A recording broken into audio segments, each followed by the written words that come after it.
Pentru cei care n-au avut nimic, dar n-au pentru cei care n-au avut nimic, dar n-au. O piesă dură despre trădare, frați, real, viață grea și demnitate dusă până la capăt pentru cei care nu s-au vândut. Nici când totul era împotrivă, ascultă cu sufletul.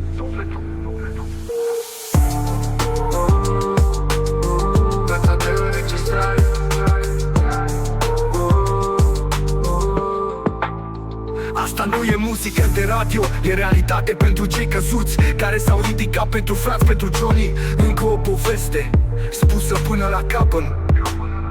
Am crescut cu palmele crăpate și vise sparte. Mama-mi bat, tata pierdut și statul ne lua din toate. N-am avut avere, dar am avut suflet. Am mers cu bumigoi prin furtună, tăcut. Mi-au luat casa, trecut, și-au râs când am căzut, dar n-au știut că n-am fost niciodată vândut. Am rămas om printre hoți și funcții. Am mers pe coate, dar n-am cerșit nimic. Măsura e pentru cei care vor să arunce sarul. Eu joc totul pe o singură carte până la capăt.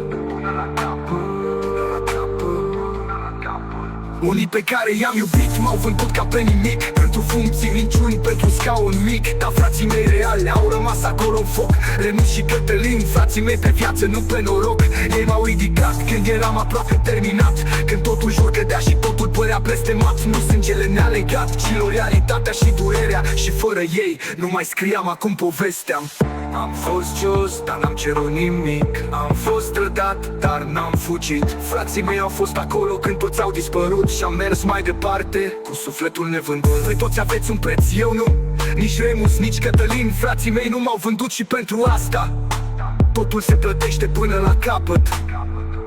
Am plecat din țară, dar n-am plecat cu capul jos pe drumuri străine, dar cu spatele drept, curajos. Am crescut copii din nimic, curând și cu drag, și azi port în piept ceva ce nu se cumpără, caracterul intact. Că frații mei au fost acolo când tăcerea m-a sfărâmat și am scris cu ei, nu cu sângele lor, ci cu respectul dat. Încă o poveste spusă din noroi și foc, dar cu coloana dreaptă, cu sufletul viu, cu capul în loc. N-am fost slugă, n-am fost șobolan, n-am pupat cizme, n-am întins mâna în van. Am mers până la capăt cu tot ce am avut și am scris cu frații mei un final nevândut. Un final nevândut. Pentru Remus, pentru Cătălin, pentru toți frații care nu te trădează. Asta a fost încă o poveste, dar una spusă cu sufletul până la capăt.